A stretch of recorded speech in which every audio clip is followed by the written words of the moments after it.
আসসালামু আলাইকুম। আশা করি সবাই ভালো আছেন এবং সুস্থ আছেন। তো আমি ছুটে চলে আসলাম নারায়ণগঞ্জ জেলার রূপগঞ্জ উপজেলার হাটাবো গ্রামে। কিভাবে আমার প্রান্তিক ভাই গরু লালন পালন করে এবং কিভাবে সে খাবার দাবার দেয় এবং কি কারণে গরু লালন পালন করে সেই সম্পর্কে আপনাদের একটা ভিডিও দেব। চলেন খামারের ভিতরে প্রবেশ করি। তো আসসালামু আলাইকুম ভাই। ওয়ালাইকুম আসসালাম। বড় ভাইয়ের নাম কি? মোহাম্মদ জাহাঙ্গীর আলম। জাহাঙ্গীর আলম। জাহাঙ্গীর আলম। ভাই আপনার খামারে কয়টা গরু আছে? ছোট বড় মিলে 5টা। 5টা গরু। কি গরু ভাই এগুলান? একটা গাভী, 2টা বাচ্চা, 2টা ষাঁড়।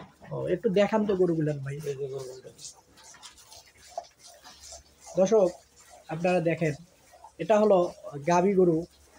এটা কি এখন প্রেগনেন্ট নাকি? না, এখন বাচ্চা দিছে। এই যে বাচ্চা। ও বাচ্চা দিছে? কয়দিন হলো বাচ্চা দিছে? বাচ্চা দিছে আজকে 16 দিন, 17 দিন। দেখেন।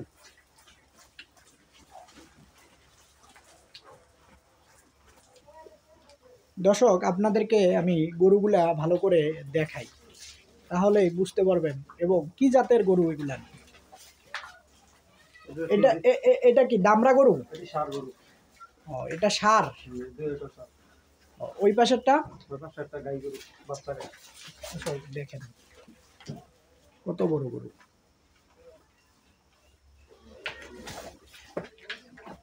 এই দুটা গাভীর বাচ্চা। গাভীর বাচ্চা গাভী। গাই গরু।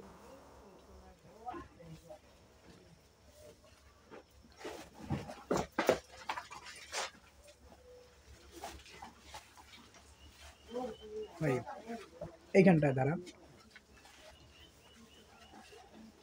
তো ভাই আপনি যে গরু লালন পালন করতেছেন, এই এই এই এই গাভীটা কয়দিন হলো বাচ্চা দিছে? 17 দিন। 17 দিন হলো। তো এখন কি দুধ এখান থেকে দোয়াচ্ছেন? কয় লিটার করে পান? 4-5 লিটার। 4-5 লিটার। আরো কি বেশি পাওয়ার সম্ভাবনা আছে? না, এখন তো ঘাস নেই, না এই দিনও দুধ দিব না। ও ঘাস খাওয়ালে হয়তো বেশি পাইতেন। তো আনসিজন, ওই দিনও দোয়ালে। শীতকালে এমনি গরু একটা দুধ বেশি দেয় না, কম। মৌসুমে বেলে হয়তো বা কিছু বেশি পাওয়া যেত। এখন তো এটা সিজন না। ও এখন একটু কম পাচ্ছেন। হ্যাঁ, শীতকাল না।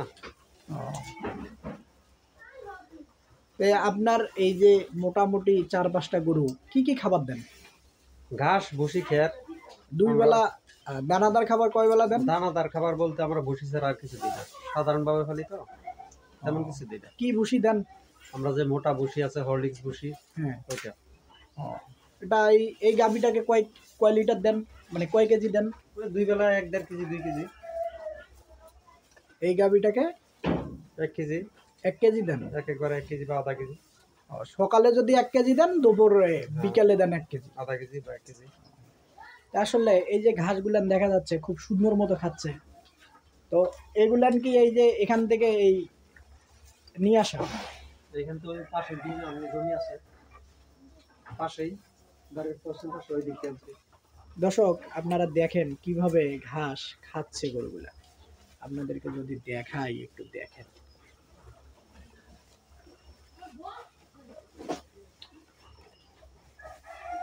তো জাহাঙ্গীর ভাই, আপনার এই গরু লালন পালন করে কি ভালো লাগে নাকি কিসের থেকে গরু লালন আমার পালন করা? শখের বশবর্তী এবং মোটামুটি আর্থিক সচ্ছলতার জন্য এই গরু পালা আর কি। আগে একটা চাকরি করতাম, এখন ওইটা করি না, পাশাপাশি গরু পালতাম, এখন শুধু গরুই গেল। তো গরু থেকে আপনার কি লাভ আসে? হ্যাঁ, মোটামুটি আসে। মোটামুটি লাভ আসে না, সেই কারণে আপনি গরু লালন গরু করেন। পালন করি। দর্শক আপনাদেরকে আবারও আমি একটু ভালো করে গরুগুলা আমি দেখাই, তাহলে হয়তো বুঝতে পারবেন। যেমনটি জাহাঙ্গীর ভাই বলছিলেন, সে গরু লালন পালন করে মোটামুটি তার ভালো একটা আয়ের উৎস আসে, সে কারণে সে গরু লালন পালন করে। আচ্ছা জাহাঙ্গীর ভাই, এই যে গরুগুলো আপনি কিনছেন, এগুলা কি আপনার মানে এই বাড়ির গরু না কেনা? বাড়ির গরু। সব বাড়ির গরু? সব বাড়ির গরু। ও, তা আপনি কি এই মোটামুটি যে গরুগুলো আছে, কোনো গরু কি এই রমজান ঈদে বেচবেন এরকম চিন্তা ভাবনা আছে? আশা আছে, এই দুইটা রমজানে যদি বড় মানে গরু বানাইতে পারি তাহলে রমজানে বিক্রি করবো, নাহলে কুরবানিতে। কোন দুইটা একটু দেখাবেন? দুইটাই। দর্শক এইটা এবং এই যে এটা, যদি রমজান ঈদে সে মোটা তাজা করতে পারে খাওয়ায়া থেলে বিক্রি করবে।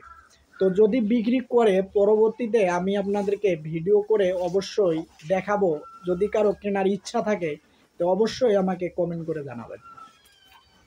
তো জাহাঙ্গীর ভাই, বলেন। সবচেয়ে বড় কথা হলো আপনি এই গরু লালন পালনের পাশাপাশি আর কি কি করেন? আগে চাকরি করতাম, এখন আর কিছুই করি না। কৃষি কাজ করতাম, ওইটাও শেষ, জমি জমা এখন এখন সরকারি- অবশিষ্ট আপনার বোঝা যাচ্ছে যে এই হ্যাঁ, গরুর উপরেই আপনি গরুর নির্ভরশীল, উপরেই সবকিছু। গরুর উপরেই নির্ভরশীল। হ্যাঁ, দর্শক, যেমনটা জাহাঙ্গীর ভাই বলছিলেন, তার অবশিষ্ট এই গরুর উপরেই তার সংসার চলে। তা আপনারা ভালো করে একটু মাথার ভিতরে নেন আসলে গরুটা দিয়ে কি করা যায় এবং কিভাবে চলা যায়। জাহাঙ্গীর ভাই, হ্যাঁ। যারা গরু লালন পালন করবে তাদের সম্পর্কে যদি কিছু বলতেন। গরু যারা পালবেন তারা অবশ্যই এটার প্রতি খেয়াল রাখবেন এবং যত্নশীল পাললে মোটামুটি লাভবান হবেন এবং ভবিষ্যতে একটা ভবিষ্যৎ নির্ভর স্বনির্ভর কৃষি খামার হিসেবে আপনি আস্তে আস্তে গড়ে তুলতে পারবেন, আমি আশাবাদী। আসসালামু আলাইকুম, ধন্যবাদ। দর্শক, আমিও আর কথা বাড়াবো না। তো আমি যেভাবে আপনাদেরকে দেখাইলাম জাহাঙ্গীর ভাইয়ের এই গরুগুলান, তো মূল বিষয় হলো আপনারা হয়তো বুঝতে পারতেছেন। যে আমি আর বাড়াবো না, ভালো থাকবেন এবং সুস্থ থাকবেন। আমার ভিডিও দেখার জন্য নিয়মিত আমার চ্যানেলটাকে অবশ্যই সাবস্ক্রাইব করবেন। আল্লাহ হাফেজ।